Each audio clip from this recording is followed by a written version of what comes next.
What is going on, guys? Your boy Guns here, and Saint here to join me again today. Saint, dude, another appearance, dude. I appreciate you.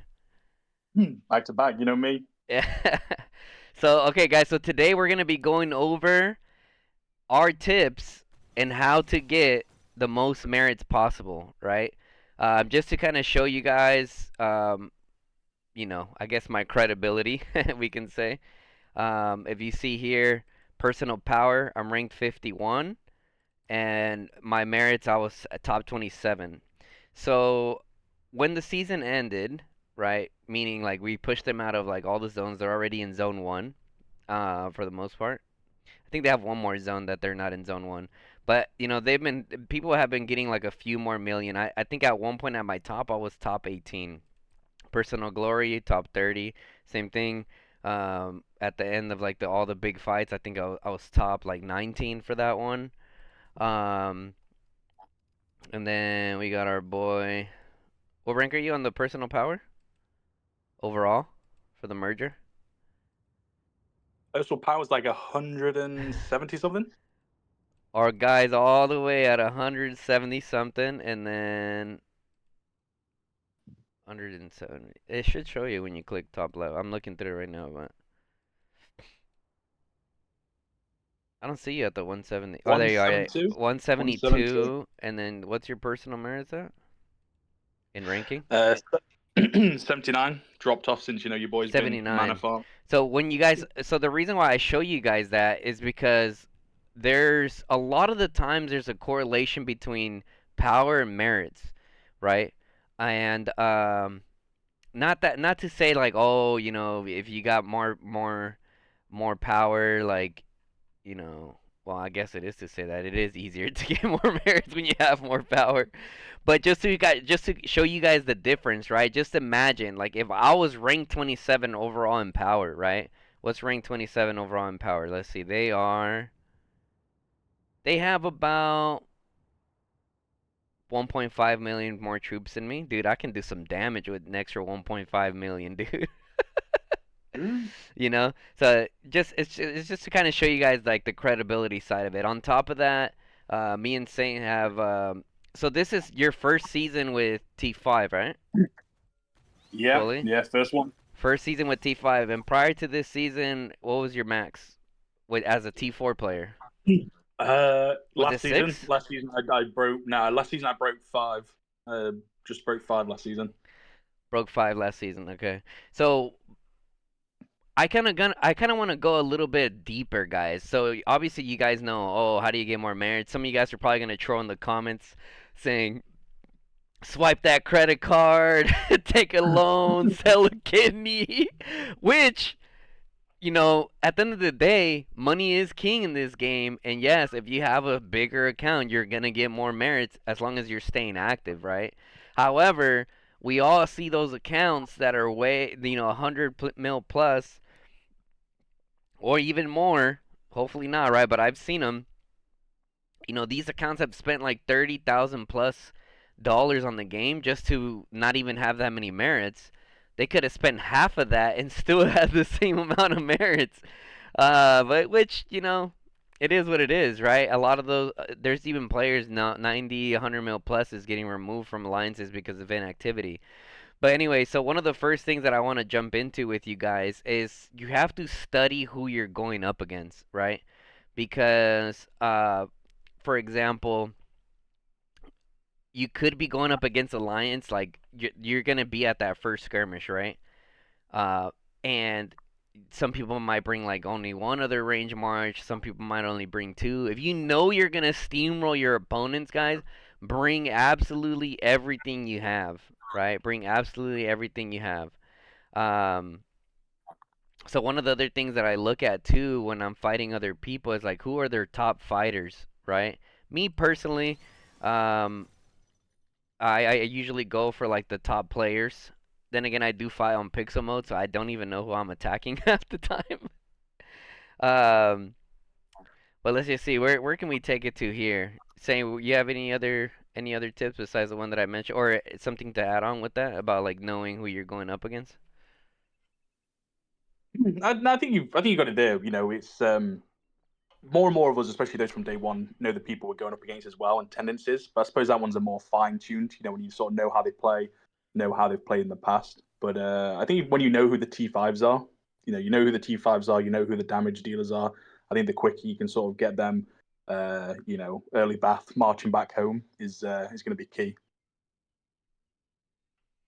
Yeah, absolutely. And then, okay, guys, so the biggest thing, guys, is 100%, and Saint can attest to this, right? As he is the best pound for pound fighter in the merger. uh, and when we say that, guys, you compare your power to merits, right? That's kind of what we're talking about there. So you need to play smart, guys. For example, okay, there's times when you have your uptime in your alliance and your downtime, right? Uptime meaning, hey, they send out a Discord message. Hopefully, you don't have any spies, which good luck because they're everywhere. Um, and hey, we're gonna attack at 0400 UTC, right? Boom, 0400 UTC. You want to come out with all your range marches, right? All your range marches. Now, that's where it kind of gets tricky. We'll focus on the range marches, right? At the peak of the fighting, yes, use all your range marches, right? Now, what I see people do a lot, which is a huge mistake, especially the big players, right? And saying I think you can probably agree, you've probably seen this as well. It'll be downtime, and then we'll be burning a flag or whatever, and out of nowhere, like one strong player comes in, and maybe two minions, and then just starts five bombing out, and in an instant, boom, 15 million power gone. Why? Granted, if they have if they're busy, that's the only time they can get on to pay their dues in the fight. Okay, I understand that. But when you're talking about being efficient with your account and getting the most merits possible for your power and your troop count, like you just can't be doing that. You know what I mean? um so going forward with that, saying, have you seen some examples like that where you kind of notice people not using their power of their account properly? Yeah, we've seen it with some Krakens. Again, we don't know whether it's just busy work schedules, or just some people get burnt out. We don't know what's going on in people's personal lives either, but some people just throw them away, or some people just assume Kraken accounts can still do the damage that they always have been. But as we know, more and more people are getting T5. Even if you're full, even if you're full T4, people are getting smarter with their investments. They're beefing up their main marches. Obviously, the tech's getting higher and higher each time. You can't just walk in, even if you've got five T5 marches, you can't just go and expect to just wipe out entire alliances anymore. You got to fight smart. And you got to fight with your group. Yeah, it's no longer season one anymore, guys. I mean, me and Saint have been there. We've seen those like day 3, day 5, freaking T5 accounts that are just like, dude, Baron we Zeus, Baron Zeus. uh, XTB, some yeah, throwbacks. bro. Yeah, some throwbacks right there. Like you'll see one T5 march walking across the bridge, and you'll just see everyone like instantly red barring themselves on it. You got T2s and T3s. You got your mid spenders or T4s doing what they can. Like it's evolving, right? Saying like it's evolving. Like big accounts are not able to do as much damage as they were able to do before. Do they still do their part? Absolutely, 100%.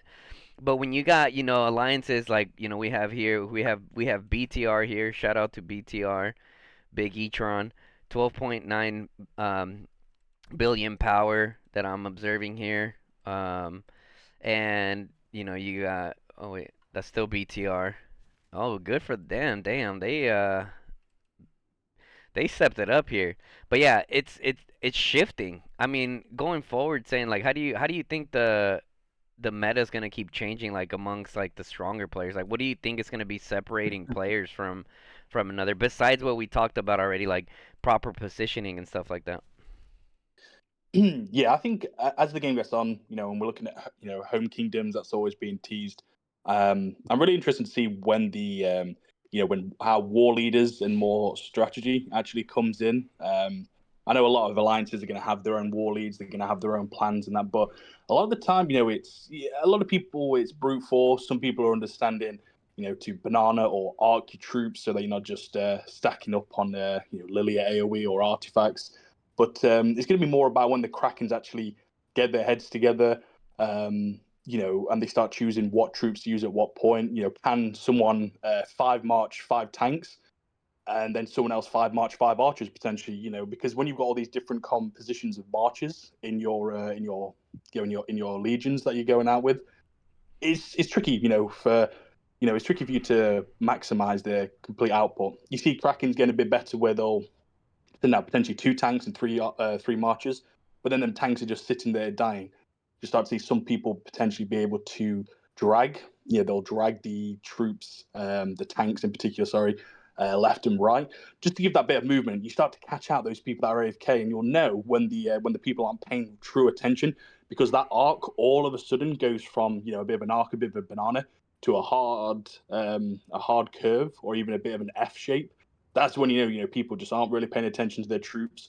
You're letting a tank just start to just walk almost away from the fight, eating that damage, and Mm. then you're just going to put all your DPS marchers in line for death. I think that's going to be the key thing when the big players, they really start to narrow down what they're going to use at what part of the fight, and I think that's going to yield some different results and some different strategies. Yeah, absolutely, I agree. And then when you guys see the big skirmish lines, right? And I'm sure Saint has seen it. There's like, for example, I saw when TFS, EIS, and BXS had like one front out in the open field prior to the final zone. You'll see there'll be like the one and two like Kraken sending their tanks in with no support. Like just they're just sending them out to die, right? From both sides, I saw it happen from both sides. Now, there's times where I feel like yeah, sending your tanks literally just to create space, right? You're fighting a spire, you're trying to protect your destroyers, you're defending, you're a bridgeway, you're just trying to let your tanks just block the movement of the enemy there. But when you're in like a big open field like that, dude, with as big as these alliances are getting and more people are starting to get T5, we need to start deploying our tanks properly to even include our cabs. One of the things I'm not, I gave up my war lead days way back in season one and season one plus, no, season one, really? No. Yeah, season one was like the main time I think that I did. I've done, a few things here and there lately, but it's really difficult, especially because I stream and talk in the chat. I don't have time to be there in Discord calls and whatnot. But anyways, that's a whole other story. Um, but damn, I just had a brain fire. What was I saying, Saint? Dude, I'm not gonna lie. I think it was just mainly talking about the Krakens again, how they use Oh yeah, yeah, yeah, yeah, yeah, yeah. So like, use of cab. yeah. So I think, for example, there sometimes you have ongoing skirmish lines, right?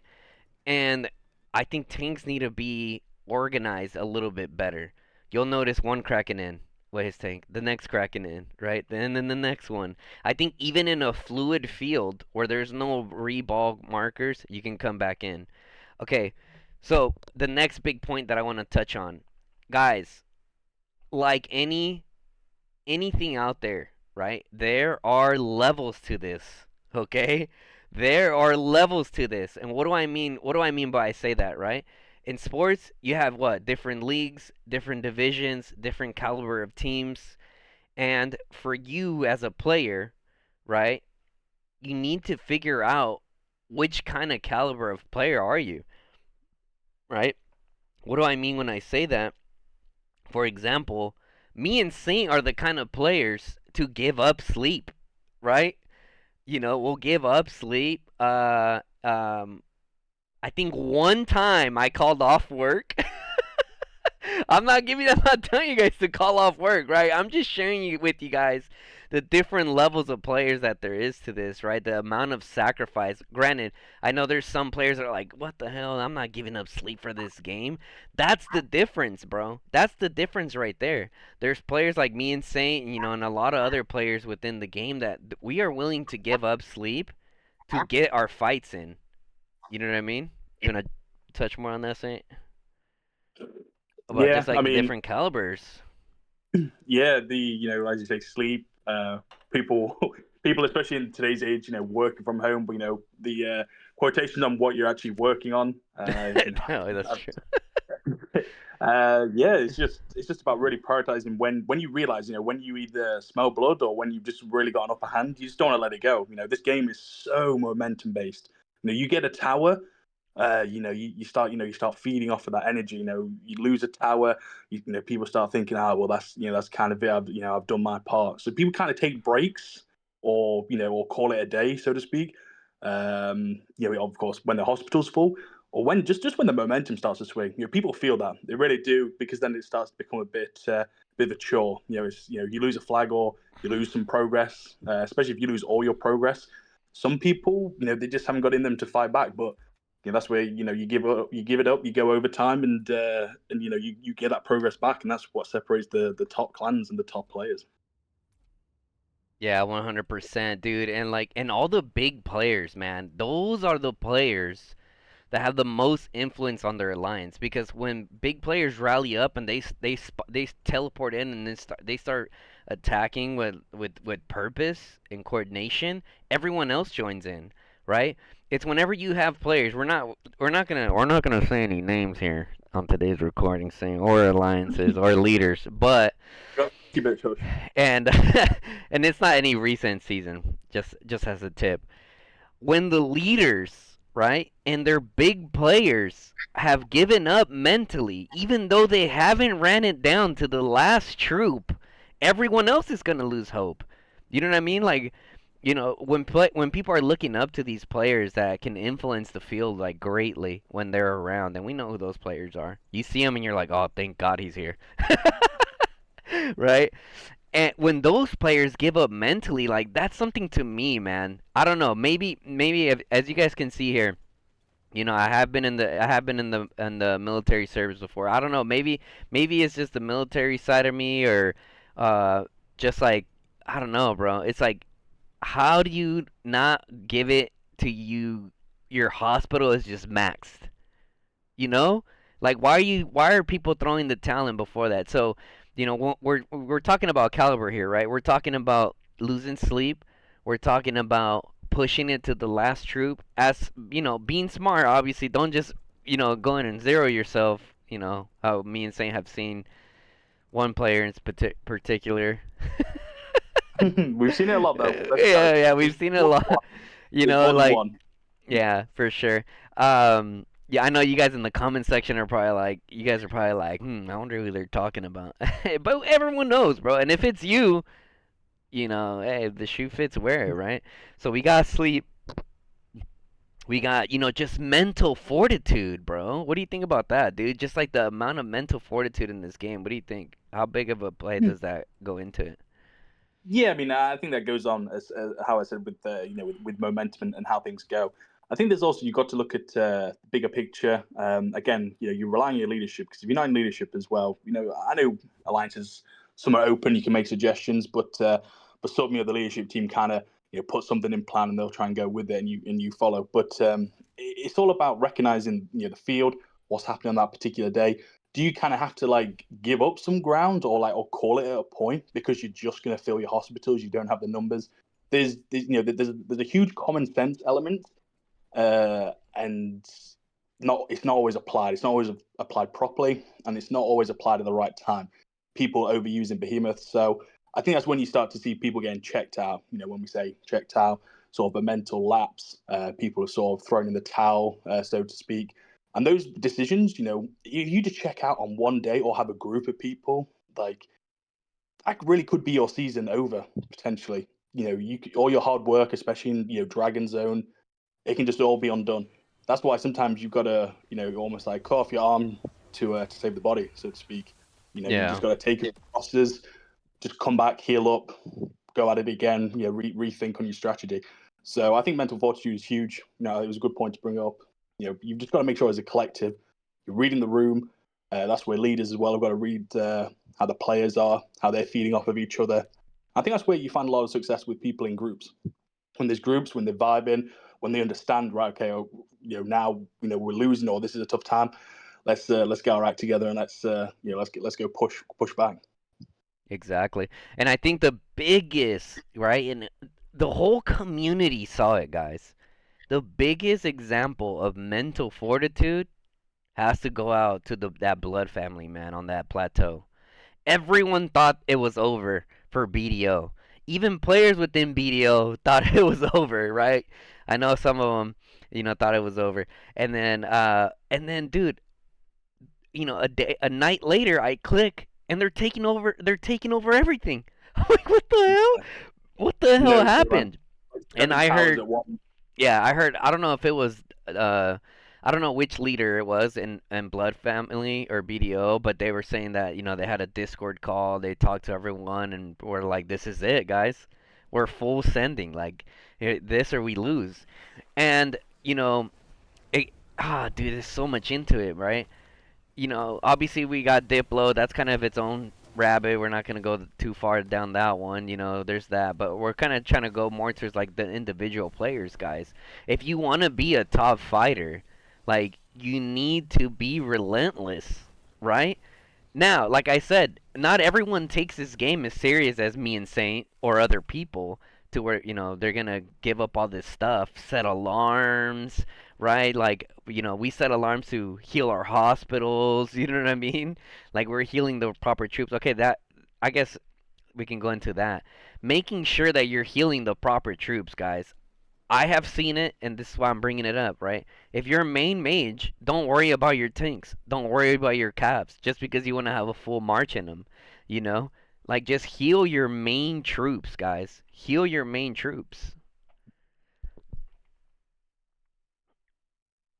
Heal Yeah, the. I've definitely done Go that ahead. before. I've definitely made that mistake before. You're a bit desperate. You think, oh, let's heal the tanks, get them get them back in for a bit of front line. But I mean, what's the point in a tank when by the time you walk in, gets focused by 20, 30, 40 people, depending on however many people see it, they just gets just completely eviscerated. You could have got your main march back in, and as long as you're fine, smart with it, that's obviously going to offer so much more value.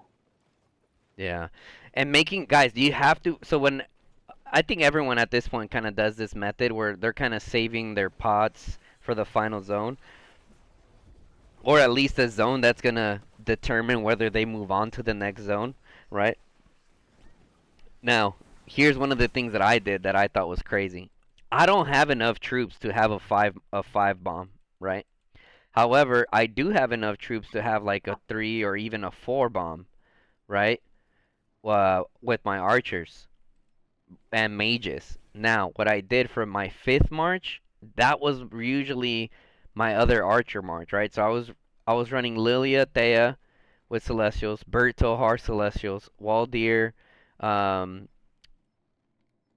how did I just forget his name? Waldir Valen with Vestals, Kanara Hosk Archers, and then Sindrion Freygar Archers. Now, I know some of you guys are probably just squinted when I said Sindrion Freygar because you probably know how dookie my freaking march is. However, they were still getting 30, 40k plus. So now I have 5 marches, right?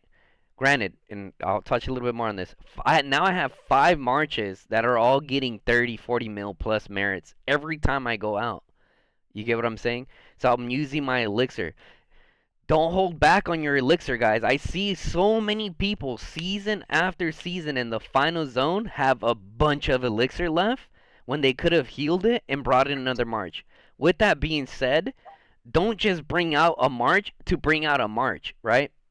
When you have the decision to come out with a 3 bomb, 4 bomb, 5 bomb march, don't just bring stuff that is, if it's a support march, cool, helps the rest of them, right? But if it's supposed to be a DPS march, to your understanding, and it's not bringing in even half the merits as your top marches, just leave that at home. I've seen so many low power players, even mid power players, bringing like 4 marches out when they really should only brought out 2. And I think Saint is like the perfect example to touch on that, bringing in, making sure you have the most punch. Go ahead, bro. Yeah, it's one of those where especially when you hit T5, you get all excited with your T5, but it's all about the sustainability of it, and then sort of knowing the limits of your troops and your capacity. So when I first mass trained them, I think I had literally 604,000 T5s. So Of course, I could run 2 marches, once they were fully, level 60, with all the policies. But after, as soon as I'm doing one refresh, I can't do that. I'm breaking into them. So for me, it was more a case of, when it was to bring, I would run 3. So I'd run my 2 T5 Vestals, and then I run my T4 Celestials with Breath of Gigantis for the support, as you were referring to. So just knowing when I would want to keep pumping any heals, whether they were pots or it was just the capacity that I had into the T5, so I could keep bringing 2 T5s, with the Awakened Marches dealing out damage, and the artifacts being awakened as well. Or do I then have to start to think longer term? I need to be able to sustain these 2 marches because, of course, T4 Celestials, they move quicker. That's one thing that I learned the hard way.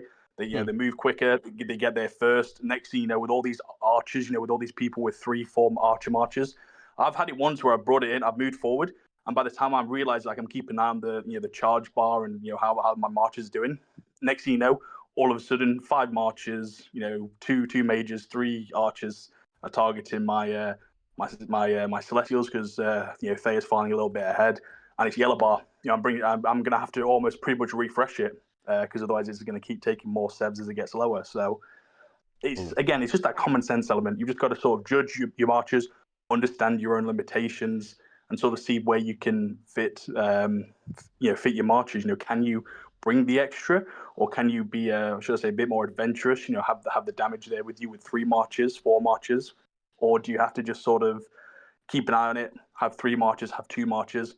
But again, depends on your elixir, how the field is looking, and just how many troops you have in general. Yeah, 100%, bro. 100%.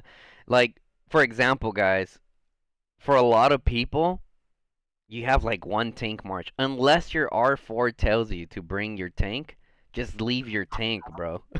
Leave your tank there. I see a lot of T4 players like send like one tank march out there, gone immediately. Like no point. Now, if your R4s, organize like a nice little tank wall and you guys push together, okay, cool. There's more value in that, right? But if it's just you by yourself, no. Or even with your calves. I think calves is bread and butter is when the enemy's retreating. Yeah, send the dogs after them. That's what I like doing with my calves, Can you smell the blood? you know. But yeah, like how Saint was talking about, guys, you want to make sure that you're focusing on healing those main troops. Now, a lot of you guys, have asked me, hey, I have this march or I have this march. Which one do you think it will do better? The thing with this game, guys, is there's so many dynamics that go into it. Artifact levels, star levels, right? Your hero levels, what talent trees that you're going with. And everyone's account is so unique in its own, and that's the beauty of it, right? That only you are gonna be able to for sure tell you that. I can tell you kind of like my guess, right? I can like, probably this is gonna do better. However, do your own testing. I always say that, right? Because what might work for someone might work for other people. For example, I know some people running, um, freaking Kanara and Syndron getting crazy merits. Next season I'm not Archer main. I'm gonna be running Zeta and Kanara. You know what I mean? Like, so stay tuned for that, guys. What are some other key points? I feel like I'm missing a good one. In the comments below, guys, granted, we're only gonna cover so much, right? Because we're trying to keep this under 30, 35 minutes roughly today. Um, just kind of food for thought for the day. You're, trying to give you guys some more stuff to think about as the new season comes. Saying you have anything off the top of your head right now? The So yeah, addition? so I mean, I put down a quick list. I don't know if you want me to maybe just Yeah, touch go on some ahead, go ahead. points and then, Yeah, go then ahead. jump in. So one thing that I found, especially being a mage main, but I suppose you could apply to other troops is not fearing things like archers. When we talk about like getting merits, people seem to shy away from archers, the counterattack so much that they just gain immense value. I think even if the T5 coordinating what you're hitting as a group, talk about boosting merits, because that's going to chain a cycle of being able to buy the pots and keep sustaining yourself. You need a healthy economy. I think things like not fearing archers, especially the T5s, making sure you're using those those high dealing magic artifacts. Yes, archers counter mages, but mages almost counter archers when it comes to the artifact game. because of the range and whatnot. We spoke about tank lines, how oppressive they can be. You don't want them ganging up either. So sometimes sometimes you got to make the call to start melting through those tanks. Building up artifact charge on the tanks as well. While getting rid of them is a 2-in-1, and then make sure you then put your artifacts to the correct target, whether it's the archer charging up to hit a mage, mage to hit an archer, so on and so forth. I think just keeping the eye on the red bars. You're getting people off the field, Seb wounding as many marchers. One thing that I was doing was I actually invested in the seasonal talent Prayer for Light. So when your march is effectively ghosted, it returns 50% quicker. So when where it's one of those where it's heat of the moment, big battle. It's not undecided. We're not hard refreshing, we're not even soft refreshing. It's just um, it's you're just going straight back in. There's no points. It's not like a whole group thing, or it's not like a little marker. It's like a full send over and over. That just gets you straight back in. You're marching straight back home. You can check on your elixir, do what you need to do. Saved me. I mean, it sounds crazy to think, but it's definitely saved me hours. Of fighting rather than watching my march walk home. It saved me hours and put me back in the field for hours. Yeah, especially what you said about using your artifacts, your mage artifacts on archers, dude. That is my pastime, bro.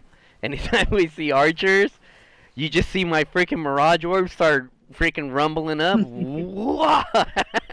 I love that Mirage Orb, dude. Oh my god. 100%. That You was a know, good investment that we did. And there was a video. Don't absolutely. forget to watch the video. We had a blast pulling for that. Yep, That yep, yeah. was fun. I'll link that one at the end of this video, guys. You guys gotta watch that one. It was great. It was definitely a freaking adrenaline rush for sure.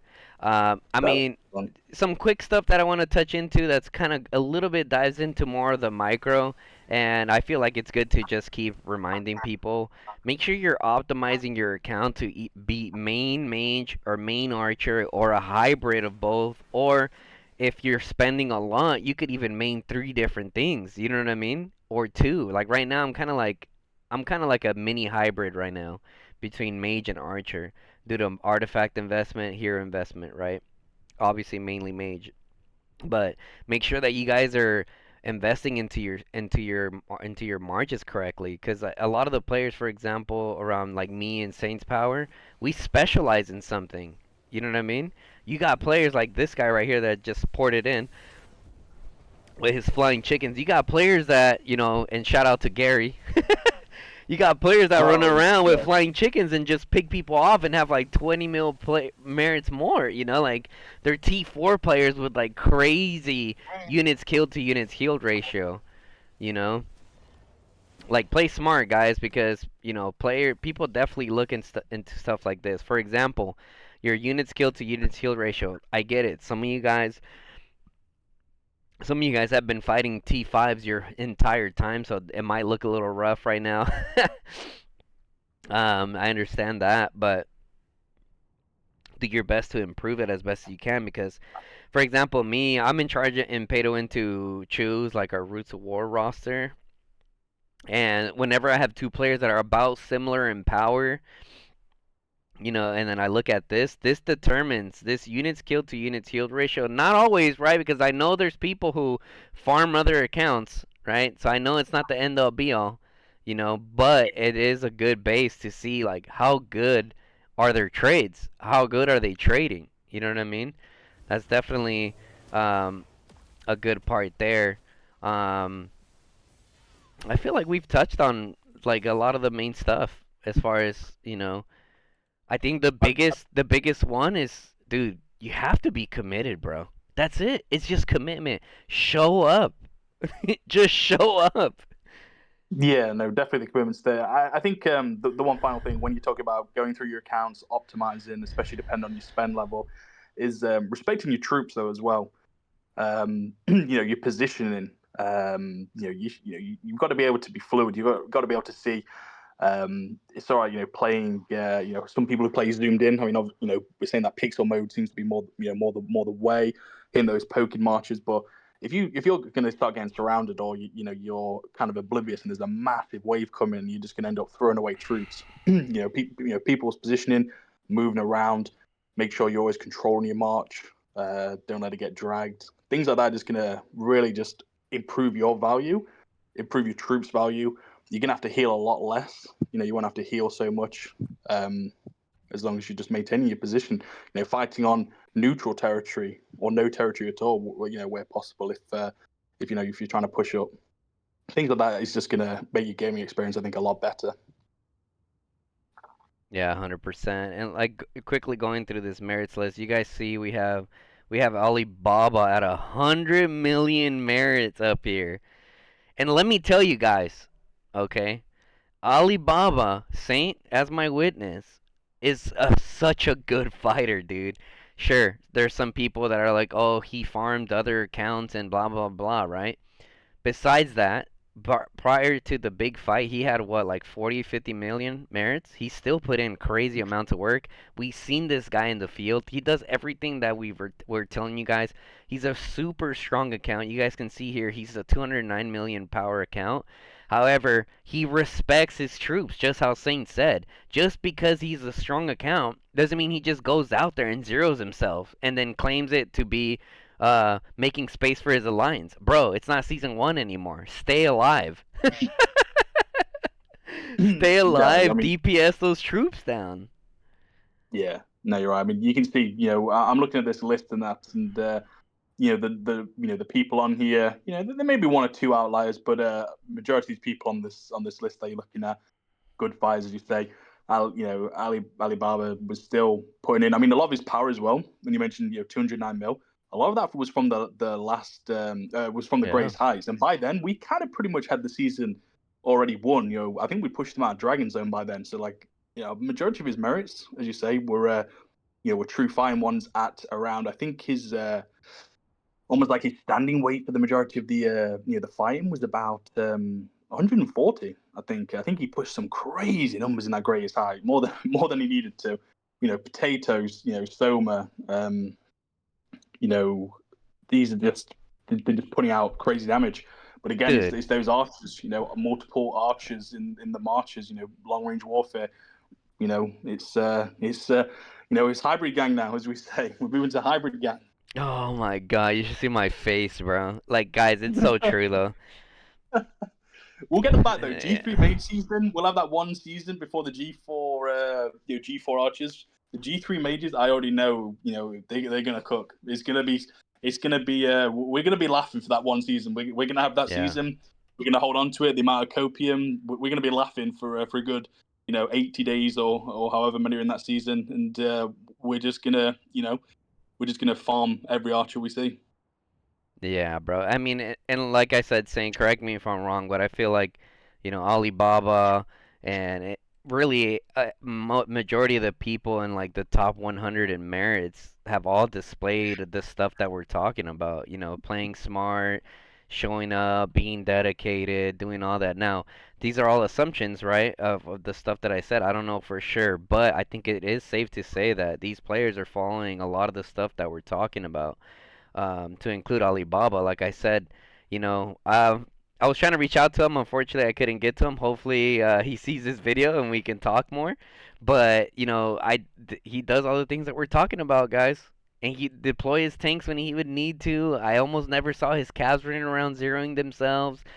Triple archer, double mage marches, running around, respecting his troops, being at every front. You know what I mean? So that's all the stuff, guys. So I hope that you guys find this video very useful to help you guys, give you guys a little bit more insight into how to get more merits besides, the marches and all that, because, you guys know in my channel will definitely bring you guys like all the setups and whatnot. And we did briefly talk a little bit about account optimization and stuff like that, but in further videos we'll go a little bit deeper into that.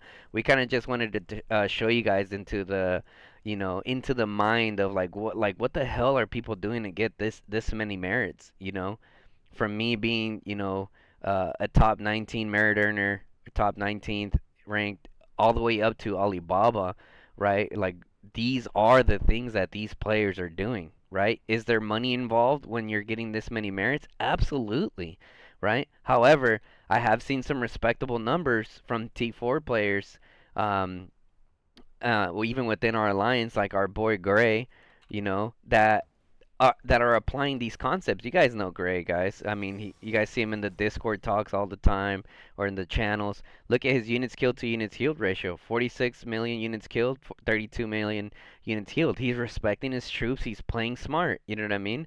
4 million merits. You know, like, um, we have our guy Honcho too. Like he's out there. Dedicated players. There's other T4 players too that we have, very dedicated. So with that, guys, make sure you guys are taking in all those steps that we discussed. Really think about them. Drop in the comments below ones that you kind of really haven't thought about, or anything that we missed that you feel like could be on here. Because, like I said, when me and Saint do these talks, guys, yeah, we have like a little bit of notes that we put in, but we just full send these videos. You know what I mean? These are conversations that me and Saint has. And I'll kind of leave that as a food for thought for you guys. Build those friendships, guys. Build those friendships within the community where you guys are talking to each other, bouncing ideas off each other. You kind of see how you play. Surround yourself with players that are as dedicated as you. You know what I mean? Let go of, being in alliances where you're trying to hold on because of, X, Y, and Z. Like, no, bro, surround yourself with people that are similar to you. But granted, if you want to, you just want to play the game to play with your friends, you're not really playing it for the competitive side. It is what it is, right? But if you're trying to be competitive, you have to make the moves to surround yourself with players that are gonna push you to become a better person. Not a better person, a better player, right? I mean, that kind of goes over to real life stuff too. But anyways, I hope you guys enjoyed the video. Make sure you guys drop a like on the video, share with your buddies so they also start developing that mindset of how to be a top merit earner in the game. But that's gonna be it for today's video, guys. It's your boy Guns and Saint himself, the best fighter in Call of Dragons, pound for pound. Come at Yes, him in the sir. comments. Yes, All sir. right, guys, we are outie. Until next time. Later. Yeah.